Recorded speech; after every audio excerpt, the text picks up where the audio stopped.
Hello and welcome to Grind Slime TV with me, your host Aaron. And today we're heading over to LA, Land of the Angels.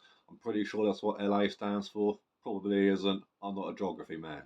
But I am a grindcore man, and today we are talking about Skullsmasher and their album Rocket Hammer Brain Surgery. Now look at that artwork. Once it fucking sorts itself out.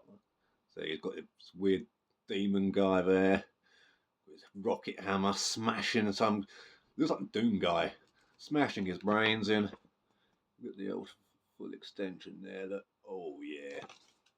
Now with this kind of grindcore, if you're into strictly the old gear, you know, like Napalm Death, Extreme Noise, Terror, you know, fucking Terrorizer, that sort of thing, then there's a chance you may not like this if you're only into that old school gear, you know, your Unholy Graves and whatnot. But as far as Death Grind goes, these two guys here, they've got it going. They know what they're doing. It was quite cool here too, is that the drummer is listed as Juji, which is Chinese apparently for drum machine, according to Metal Archives, which I think is pretty cool. And these guys know what's up. He's got a sadistic intent vest on there. Look, he knows what's it. He knows what's up. He knows what the brothers are into.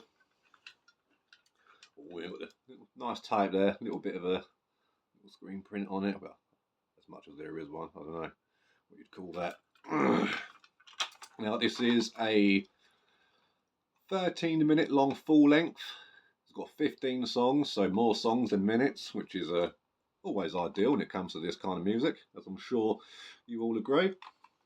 Now, as far as the death grind element goes, it's definitely on the heavier side of things, more into the metal side than punk when it comes to this kind of grind. So, I mean, it doesn't completely abandon the punk element, but, you know, it is definitely more, as far as style goes, death metal than grindcore. But, as you realise, you know, well, I say that, but as far as modern grind goes, if you're talking like, if you're an old school grinder, then you'll be like, okay, yeah, this is all the new shit. This is like more death and everything. But you know, like I say, the songs they average out at less than a minute.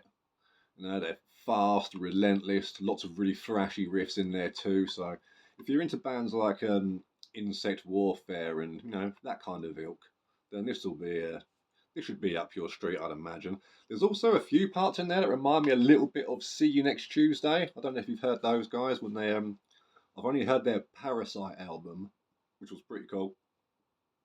And there's a few parts on that on this that remind me of that, but not many.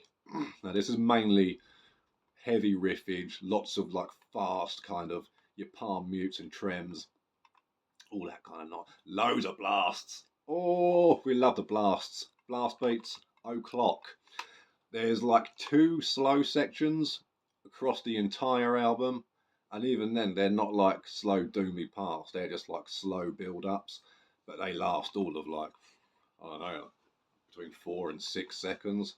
So if speed's the name of your game, then these guys have got you covered. You know, it's literally just mid-pace to absolute chaos.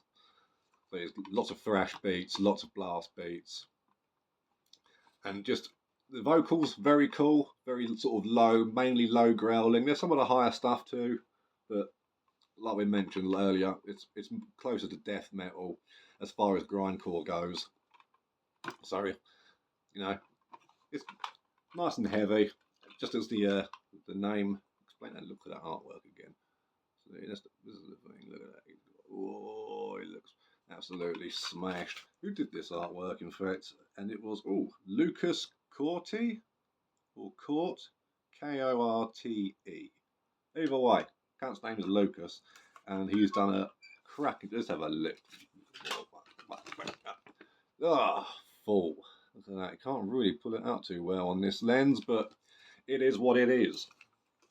I really enjoy this album. I got this not long after it came out. This was a 2019 album, and I got this probably 2020. It was definitely during lockdown that I picked this bad boy up through Grindfather Productions, as usual. and it's been a regular spinner. You know, I think today was probably the first. No, sorry, yesterday was probably the first time I've listened to it in about maybe a year or so. But I saw it on. I was listening to some Slayer yesterday, and I saw this on the shelf nearby, and I thought, oh, that needs playing again. So I made it happen and enjoyed it very, very much. So we've got Nameless Grave Records. This is the 7th release they put out by the looks of it. So got your little fanciness. You know, they know what they're doing. So yeah, if like I mentioned, if you're into bands like Insect Warfare, perhaps sort of maybe also the faster parts of like Brutal Truth, you know, and even though those guys like to slow it down, these guys do not, and you can hear a lot of classic sort of grindcore influences here and there, but it's not flooded in them. It's not like you're sitting there going, "Oh, it's just another rip off of this band or whatever." No, it's got plenty there. Maybe some sort of, if you're into a bit of Nasm as well, maybe. Maybe they're not as groovy as Nasm, but they've definitely got the attitude. There's a lot of anger and just harshness on this record, and I think it's definitely one that's earned its place as a.